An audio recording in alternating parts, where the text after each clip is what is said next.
Hey guys, if you're thinking about selling your home, I've got a very important question for you. Do you want to leave money on the table? Because that's exactly what will happen if you don't stage your home correctly. We continue to see homes sell every day for tens of thousands of dollars more just because of great staging. I'd say it's one of the easiest things to overlook and one of the most powerful tools you've got. Today I'm sharing the insider tips that'll help you avoid common mistakes and get the absolute most out of your sale. My name is Kip Barnard and I've been a licensed broker for over 20 years here in Silicon Valley. Besides being a top producer, I've sat on the ethics committee here for over 10 years, and I've also managed and grown an office for the #1 brokerage in the country, overseeing billions of dollars in sales. My goal in making these videos is to share what I've learned and help you protect your #1 asset. Have you ever noticed that every single new home builder stages their model homes? And that's not by accident. Builders know exactly how powerful staging is, and they don't spend that money unless it moves the needle. They understand that people don't just buy a house, they buy a lifestyle, a feeling, and a vision for what their life could look like in that space. Staging a home is about creating a blank canvas where potential buyers can picture themselves living. It's not about your personal taste or style. It's all about appealing to as many buyers as possible. I've seen firsthand how well-staged homes not only sell faster, but for a much higher price. So here's tip #1. Don't take it personally.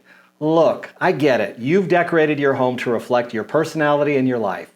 Maybe you've got a wall full of family photos or a special room dedicated to your favorite hobby. But when it comes to selling your home, you need to detach emotionally from your stuff. Now, your stager is going to ask you to remove personal items like those photos or that super unique collection of China dolls from your travels. Now, this isn't a criticism of your style. It's about presenting a neutral space that appeals to the widest audience. The goal here is to make your home feel like a fresh start for the buyer, where they can imagine their own family photos on the wall or their lives filling up the space. Here's tip #2. Declutter and disconnect. Moving is very emotional, and staging might be the first real sign that you're leaving. It's a tough transition. One minute this is your home, and the next it's a product you are getting ready for the market. Start by decluttering and packing away as much as possible before the stager comes in. You'd be amazed at how much more spacious and welcoming a home can feel with just a little bit less of your stuff. Not only does this help with the staging process, but it also gets you mentally ready for the transition. Keep your eye on the prize, selling your home at the right price to the right buyer within the right time frame. So tips #3, if possible, move out. Staging is so much easier and more effective when the home is vacant. It allows the stager to create a cohesive look without having to work around your furniture and your stuff. Plus, it makes it easier to keep the home in showing condition, which is really crucial for maintaining that staged look during the sales process. And if moving out isn't an option, try to live as minimally as possible. Consider storing excess furniture or personal items off-site, and work with your stager to find a balance that showcases the home while accommodating your daily life. Here's tip #4. Make sure your home looks as good in person as it does in the photos. Your home's online photos are the very first impression buyers will get. In today's market, buyers are scrolling through listings online fast, often making decisions about which homes to visit based solely on those photos. And that means your home needs to look magazine-worthy in every shot. Staging really helps make sure that when potential buyers see your home in person, it matches the expectations set by those photos. If you're still living in the home, it's important to maintain the staged appearance until the home is sold. This includes things like making your bed every morning, keeping the countertops clear, and maintaining a clean and tidy space at all times. And please, please, please, take all the dishes out of the sink. So here's tip #5. Understand the value of staging. Yes, staging will cost money, and it will feel like a lot, especially if you're here in the Bay Area and if you have a larger home. But think of it as an investment, not an expense.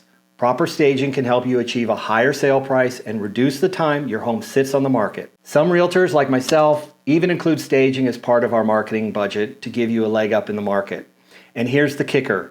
Homes that are professionally staged often sell for 5 to 10% more than comparable homes that aren't.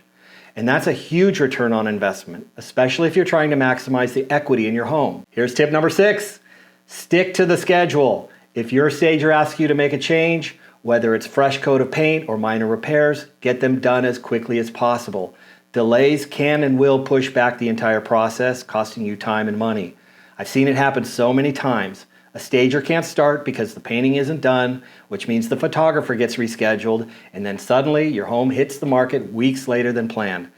It's important to keep in mind that all of these vendors schedule weeks in advance, so keeping everyone on the timeline can be a true juggling act. A great agent should also be able to help manage all of this for you too. A staged home that's ready to show from day one will attract more serious buyers and help you achieve the best possible outcome. The last thing you want is for your home to delay getting on the market because you couldn't stick to the timeline. I hope you found these tips helpful. If you'd like a free guide for sellers with even more great advice, just reach out. And if you have any questions about selling your home or preparing it for the market, I'm here to help. Thanks for watching, and I'll see you in the next video. Hey guys, for more content similar to this, smash that like and subscribe button, and we'll see you next time.